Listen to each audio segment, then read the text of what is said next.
ভিডিওটাতে ক্লিক করার জন্য তোমাদের সবাইকে অসংখ্য ধন্যবাদ। আশা করি তোমরা প্রত্যেকেই সুস্থ রয়েছো, ভালো রয়েছো। আজকের ক্লাস আমার প্রিয় উচ্চ মাধ্যমিক পরীক্ষার্থীদের জন্য। তোমরা প্রত্যেকেই জানো, আগের ক্লাসে আমরা কৃষিকাজ থেকে এমসিকিউ এবং এসএকিউ কোশ্চেন আলোচনা করেছি। আজ কৃষিকাজ থেকে সমস্ত ধরনের রচনাধর্মী সংক্ষিপ্ত প্রশ্ন আলোচনা করব। নেক্সট উইকে আমি ভূগোল থেকে যতটুকু তোমাদের 2021 সালের পরীক্ষায় এসে থাকবে তার অধ্যায় ভিত্তিক সাজেশন আমি তোমাদেরকে প্রোভাইড করব। আশা করি সেই সাজেশন থেকে তোমরা প্রত্যেকে উপকৃত হতে পারবে। আজকের এই ভিডিও কৃষিকাজ, এখান থেকে আমি যতটুকু তোমাদেরকে পড়িয়েছি তোমরা প্রথম থেকে শেষ পর্যন্ত স্কিপ না করে সম্পূর্ণ ক্লাসটা দেখো। আশা করি এই ক্লাস থেকে তোমরা ভীষণ হারে উপকৃত হতে পারবে। প্রথম কি প্রশ্ন রয়েছে, আন্তঃকৃষি ও শস্যাবর্তন বলতে কি বোঝো? আন্তঃকৃষি বা ইন্টারক্রপিং কি? বহুফসলি কৃষি ব্যবস্থায় প্রগাঢ় পদ্ধতিতে জমিতে একসঙ্গে সারিবদ্ধভাবে বিভিন্ন ফসলের চাষ করা হয়। এক এক সময় এক এক ফসল পাকে, তাই সারা বছর ধরে ফসলও সেই জমিতে রয়ে থাকে। এই ধরনের কৃষি ব্যবস্থাকেই আন্তঃকৃষি ব্যবস্থা বা ইন্টারক্রপিং বলে। আন্তঃকৃষি বা ইন্টারক্রপিং যদি আমরা উদাহরণ বলি, কি ইয়াংসিকিয়াং নদীর বদ্বীপ অঞ্চলে এই ধরনের কৃষি ব্যবস্থা প্রচুর পরিমাণ লক্ষ্য করা যায়। তারপরের প্রশ্ন কি রয়েছে, শস্যাবর্তন। শস্যাবর্তন কি? শস্যাবর্তন কথার মধ্যে তার উত্তর লুকিয়ে রয়েছে শস্যের আবর্তন, অর্থাৎ যে কৃষি পদ্ধতিতে একই জমিতে বিভিন্ন ধরনের ফসল পর্যায়ক্রমিকভাবে চাষ করা হয় জমির উর্বরতা বজায় রাখার জন্য, সেটাকে আমরা কি বলবো? শস্যাবর্তন। উদাহরণ কি বলবো? প্রথম বছর যদি কোনো জমিতে ধান চাষ করা হয়, তবে পরের বছর সেই জমিতে ধান চাষ না করে ডাল চাষ করা হয়, আবার তার পরবর্তী বছরে ধান চাষ করা হয়। এইভাবে শস্যাবর্তন কৃষি পদ্ধতিতে চাষাবাদ করা হয়। সেই জমির উর্বরতাও বজায় থাকবে এবং এই সমগ্র পদ্ধতিটিকে আমরা শস্যাবর্তন নামে বলতে পারবো। ঋতুর তারতম্য অনুযায়ী কৃষি প্রণালী ক প্রকারের? ঋতুর তারতম্য অনুযায়ী কৃষি প্রণালী দুই প্রকারের। কি কি হয়? এক, খারিফ কৃষি, আর দুই, রবি কৃষি। খারিফ কৃষি কি? মৌসুমী জলবায়ু অঞ্চলে বর্ষাকালে দক্ষিণ পূর্ব মৌসুমী বায়ুর দ্বারা গঠিত বৃষ্টিপাতের ওপর নির্ভর করে যে কৃষি প্রণালী গড়ে ওঠে তাকে খারিফ কৃষি বলা হয়, যেমন আমন ধান, পাট, আখ প্রভৃতি। এবং রবি কৃষি কি? মৌসুমী জলবায়ু অন্তর্গত অঞ্চলে বৃষ্টিহীন, শুষ্ক ও শীতল জলবায়ুতে জলসেচের সাহায্যে যে কৃষি প্রণালী গড়ে ওঠে তাকে রবি কৃষি বলে। উদাহরণ কি বলবো? গম, বোরো, ধান, ছোলা প্রভৃতি। এর পরের প্রশ্ন কি রয়েছে, আর্দ্র কৃষি। আর্দ্র কৃষি কি এবং এই কৃষির অবস্থান ও বৈশিষ্ট্য আলোচনা করো। আর্দ্র কৃষি জলসেচ সাহায্য ছাড়াই নিয়মিত ও পর্যাপ্ত বৃষ্টিপাতের উপর নির্ভর করে যখন কৃষি ব্যবস্থা গড়ে তোলা হয় তখন সেই কৃষি ব্যবস্থাকে আমরা আর্দ্র কৃষি বলে থাকবো। আর্দ্র কৃষির ঠিক উল্টোটা হচ্ছে শুষ্ক কৃষি। যখন জলের ব্যবস্থা থাকে না, জলের ব্যবস্থা না থাকার জন্য জলসেচের মাধ্যমে যখন কৃষি ব্যবস্থা করা হবে তখন সেটাকে শুষ্ক কৃষি। আর্দ্র কৃষির অবস্থান কোথায়? উত্তর গোলার্ধের 10 ডিগ্রি অক্ষাংশ থেকে প্রায় 25 ডিগ্রি অক্ষাংশের মধ্যে মৌসুমী জলবায়ুর প্রভাবিত দেশগুলিতে আর্দ্র কৃষি পরিলক্ষিত হয়। তবে ভারতের দক্ষিণ পূর্ব এশিয়ায় এই পদ্ধতিকে কৃষিকাজ ও প্রায় 30 ডিগ্রি উত্তর অক্ষাংশ পর্যন্ত দেখা যায়। আর্দ্র কৃষি থেকে অত্যন্ত গুরুত্বপূর্ণ বৈশিষ্ট্যগুলো কি এসে থাকবে? কৃষি জমির আয়তন। উন্নয়নশীল দেশগুলিতে আর্দ্র কৃষির অন্তর্গত জোতগুলির আয়তন খুব ছোট হয়। উৎপন্ন ফসল, ধান, পাট, আখ প্রভৃতি আর্দ্র কৃষির ফলে উৎপন্ন ফসল। মূলধন কি? আর্দ্র কৃষির জন্য জলসেচের জন্য খরচের সুযোগ নেই, তাই কৃষি পণ্যের উৎপাদনের ব্যয় খুব কম হয়, ফলে মূলধন বিনিয়োগের পরিমাণও খুব সীমিত। শ্রমিকের যোগান। কৃষক নিজ প্রয়োজনে মেটানোর জন্যই এই ধরনের কৃষি ব্যবস্থা গঠিত হয়, সেই জন্য কৃষকের দক্ষতা, পরিবেশ নিয়ন্ত্রিত। উৎপাদন কি? কৃষকেরা অনেক ক্ষেত্রে অসংগঠিত হওয়ায় ফলনের হার খুবই কম, কৃষি পণ্যের মোট উৎপাদন অত্যন্ত কম হয়। দেখো, আমি যেমন তোমাদেরকে পড়ালাম শস্যাবর্তন বা চক্র কৃষি কি এবং এর বৈশিষ্ট্যটা কি, সেই শস্যাবর্তন বা চক্র কৃষি যদি তোমাদের বড় প্রশ্ন এসে থাকে, সে বড় প্রশ্নগুলো কেমন ভাবে আসবে বা কতটা সেই বড় প্রশ্ন থেকে লিখতে হবে, আশা করি এই সম্পূর্ণ নোটটা তোমরা যদি নিজেরা খাতায় লিখে নাও তাহলে আশা করি তোমরা সেই জায়গাটা থেকে খুব ভালোভাবে নাম্বার ক্যারি করতে পারবে। তো এখানে শস্যাবর্তনের যে বৈশিষ্ট্যগুলো এসে থাকবে সেগুলো আমি তোমাদেরকে একবার একটু হাইলাইট করে দিচ্ছি। দেখো, প্রথম কি রয়েছে, পর্যায়ক্রমিক বিভিন্ন শস্যের চাষ, মানুষ ও পশু খাদ্যের চাষ, জলবায়ুর পরিবর্তনের উপর নির্ভরশীল এই শস্যাবর্তন কৃষিটা।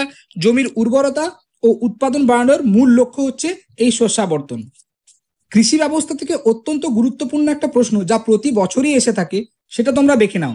জীবন ধারণ ভিত্তিক এবং জীবিকা সত্তা ভিত্তিক কৃষি এবং বাণিজ্যিক কৃষির মধ্যে পার্থক্য।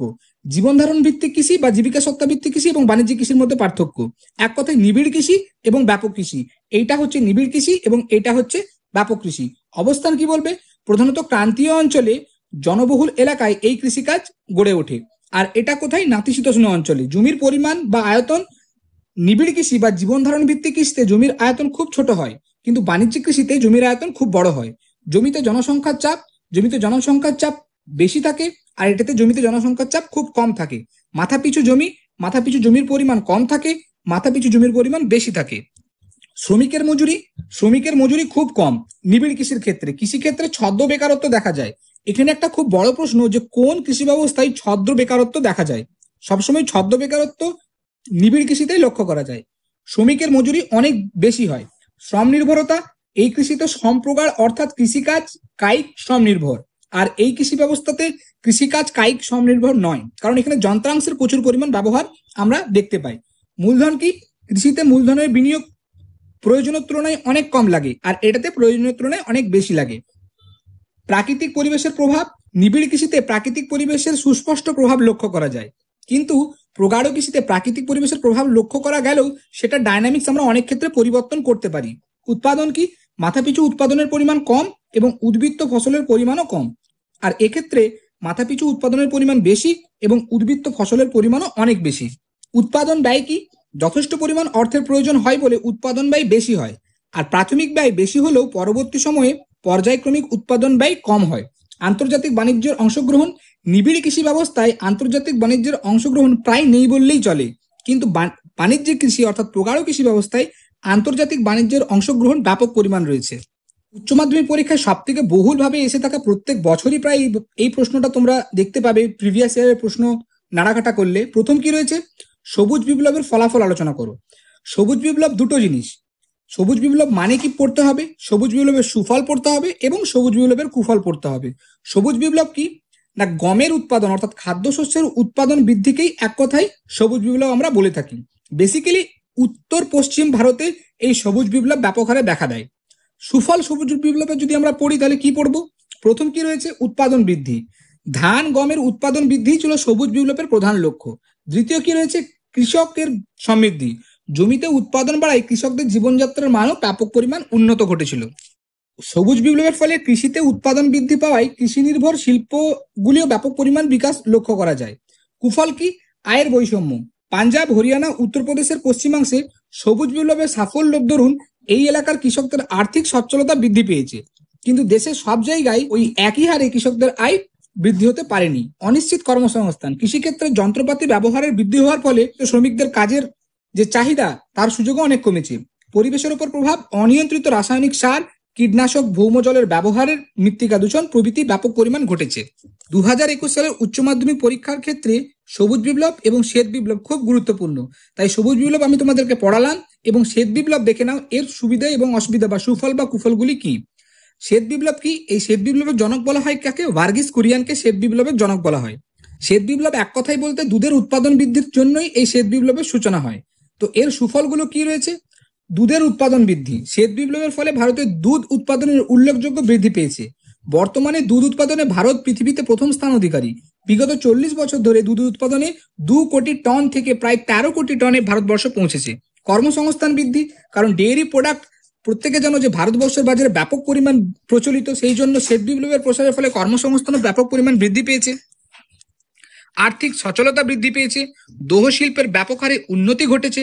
পরিকাঠামোর ব্যাপক হারে উন্নতি ঘটেছে এবং বাণিজ্যিক বৃদ্ধিও পেয়েছে।